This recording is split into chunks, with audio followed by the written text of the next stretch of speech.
আমার জীবনে যে এতটা খারাপ সময় আসবে সেটা কখনোই ভাবতে পারিনি। কি এমন হয়েছে যে কারণে বারবার আমাকে হসপিটালে যেতে হচ্ছে।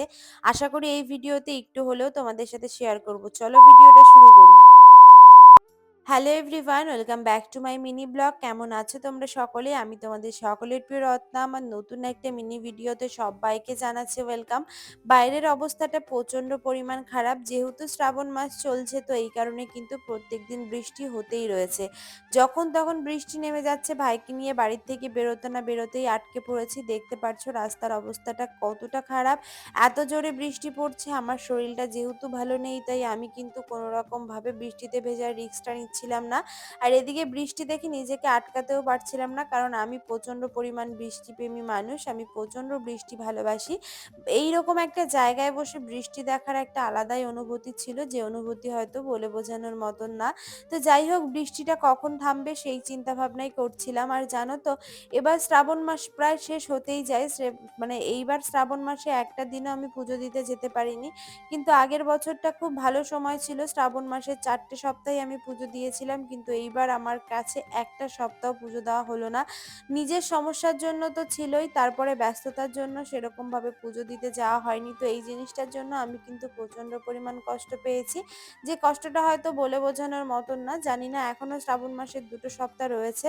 একটা দিন পুজো না দিতে পারলেও আমি কিন্তু জলেশ্বরে তোমাদের জন্য একটা ব্লগ করার জন্য ঠিকই যেতাম, বাট সময় এতটাই খারাপ যে সেইগুলো আমি কিছুই করে উঠতে পারছি না। আবার কবে সবটা স্বাভাবিকভাবে করতে পারবো সেটাও জানি না। এই ভিডিওগুলো আমি করে রেখেছিলাম, তার জন্য তোমাদের সাথে শেয়ার করছি, বাট এখন আমার পরিস্থিতি প্রচুর পরিমাণ খারাপ। যাই হোক, আমি সেদিন যেহেতু বাড়ি থেকে বেরিয়েই পড়েছিলাম, বৃষ্টিটা কমার পর আমি একটা সাইডে দাঁড়িয়ে একটু ফটো তুলে নিচ্ছিলাম। তোমরাই দেখো, এইরকম সুন্দর যদি একটা ব্যাকগ্রাউন্ড থাকে, এরকম সুন্দর যদি একটা প্লেস থাকে, তাহলে কার না মন চায় থাকতে। আর আমি তো খোলা আকাশে পুরো ডানা মেলে উঠতে চাই, আর সেটাই কিন্তু আমি সবসময় করে থাকি। জানি না পরে কি হবে, বাট ব্যাকগ্রাউন্ডটা বিশ্বাস করো প্রচন্ড সুন্দর ছিল, আর ড্রেসের কম্বিনেশনের সাথে ব্যাকগ্রাউন্ডটা আরো আরো অনেকটা মিলে গেছে। আর এইরকম রাস্তার ধারের ওয়েদার কার কার ভাল লাগে? বৃষ্টি হলে চারিদিকটা হয়তো একটুখানি জল জমে যায়, একটু স্যাঁতস্যাঁতে, একটু কাদা, একটুখানি সমস্যা সবারই হয়। কিন্তু তারপরেও যখন মেঘের এত সুন্দর খেলা দেয়, তখন সেই জিনিসটা কিন্তু একটা আলাদাই রূপ ধারণ করে।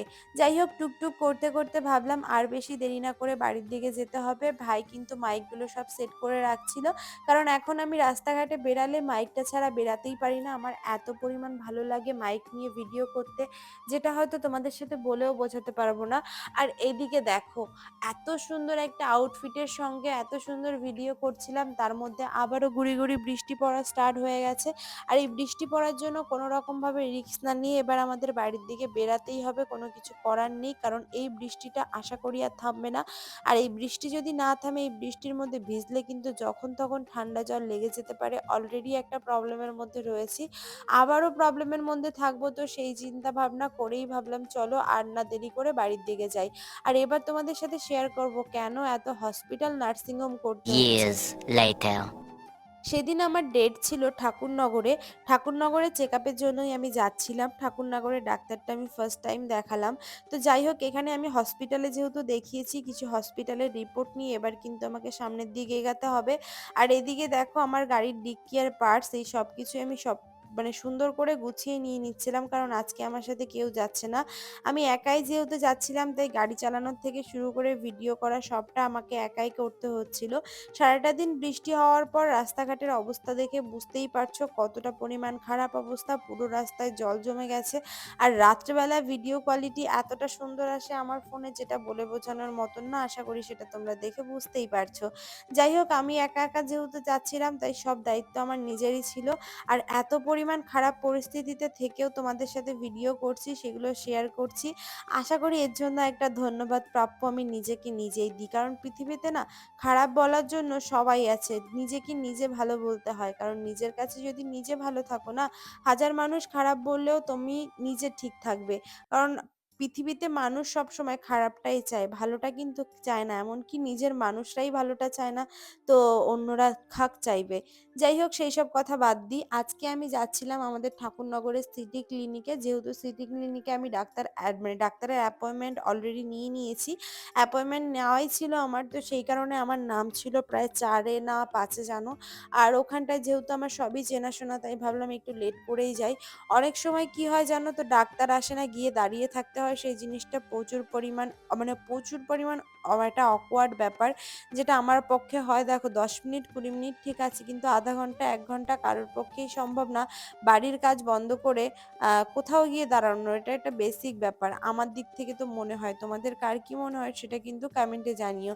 যাই হোক, আমি চলে এসেছি সিটি ক্লিনিকে, যেটা কিনা আমাদের ঠাকুরনগর চিকুনপাড়াতে রয়েছে।